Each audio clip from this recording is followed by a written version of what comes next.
E aí pessoal, tudo bem? Bom, o quarto e último modo de edição do Pro Tools é o modo Grid. O modo Grid também é bastante usado, né? E basicamente ele é principalmente usado quando a gente trabalha com o clique do Pro Tools, né? Quando o Pro Tools ele está fornecendo a linha de tempo e qual é a métrica de tempo para que os músicos toquem.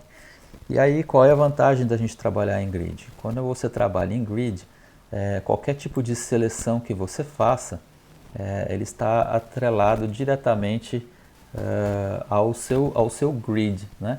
Então, no caso aqui, eu tenho de tempos em tempos. Então, por exemplo, eu tenho o compasso 5 e dentro do compasso 5 eu tenho 4 tempos. Então, a minha unidade do meu grid é a semínima. Então eu consigo fazer qualquer coisa com a unidade mínima de semínima. Toda vez que eu tento selecionar entre uma semínima, ele não seleciona. Ele está sempre jogando para mim, aproximando a minha seleção e restringindo a minha seleção ou a minha edição a uma unidade de tempo definida pelo grid.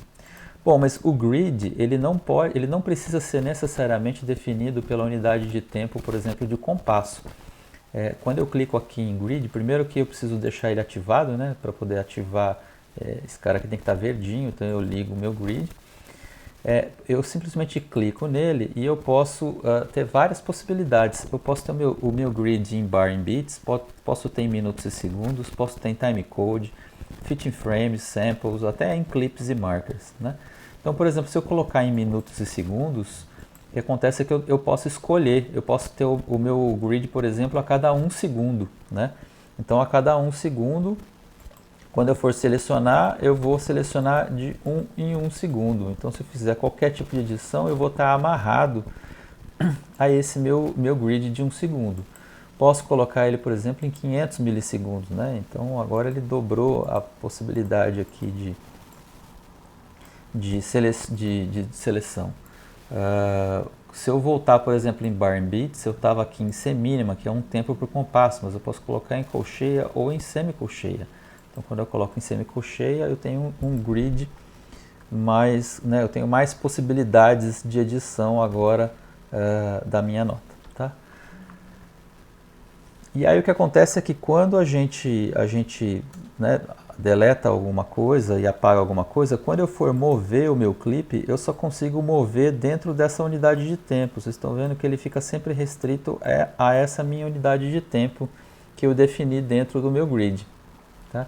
Então eu posso definir absolutamente o grid do jeito que eu quiser, e a vantagem é que se eu gravei em cima de uma métrica que o Pro Tools me deu, como por exemplo, né, os tempos e os compassos, a vantagem é que quando eu for mover, eu vou mover sempre relativo a esses tempos e compassos. Então a minha edição ela pode ficar um pouco mais simplificada. Bom, eu tinha mostrado aqui para vocês que dentro do modo grid a gente tem uma possibilidade de ter o grid absoluto e o grid relativo. Então, qual que é a diferença entre o grid absoluto e o relativo? No grid absoluto, vocês estão vendo que meu grid agora está em semínima. Então, se eu cortar alguma coisa aqui, e se eu for tentar mover esse meu clipe, quando eu for mover esse meu clipe, ele pega o começo da onde está a minha edição, e a hora que eu for movimentar, eu movimento ele completamente inteiro, né? Então vamos supor que, por exemplo, eu venho aqui no modo Sleep, e aí eu faço uma edição mais precisa. Então meu clipe ele começa exatamente no comecinho, aonde o meu som vai iniciar. Quando eu for mover esse clipe, automaticamente ele vai, quando eu colocar no modo grid, né? Quando eu for mover esse clipe, ele vai sempre se ajustar ao início, né, do compasso. Mas aí tem gente que diz o seguinte, olha, mas acontece que quando eu toco, o tempo, o que tem que bater exatamente no compasso é o máximo de pressão da minha onda. Não é o início do clipe. Desse jeito aqui, eu estou sempre tocando um pouquinho atrasado em relação ao clipe, porque o tempo forte, né, a marcada forte do meu tempo, no caso, por exemplo, de um bumbo, ele é no pico máximo de pressão, e não no comecinho da onda. Bom, então imagina que eu tenha essa circunstância, essa situação onde de fato, quando eu gravei, o pico máximo da minha onda é onde está a cabeça do meu tempo, né? Então aqui seria onde está o meu bumbo. Se eu tivesse simplesmente no modo grid, o que vai acontecer é que quando eu for movimentar esse bumbo, copiar ou fazer alguma coisa, eu vou trazer ele de novo, o começo do clipe é que vai estar dentro do grid. E aí, nesse caso, então, é porque a gente usa o Relative Grid. Se eu colocar em Relative Grid, a hora que eu for mover esse cara, ele vai manter essa distância relativa em relação ao início da batida do bumbo.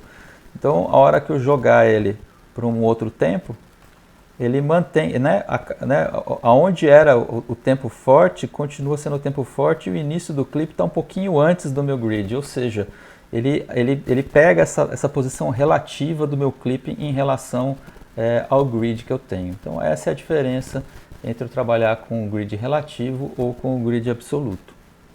Beleza, então? Espero que vocês tenham gostado e a gente se vê no próximo vídeo. Até lá!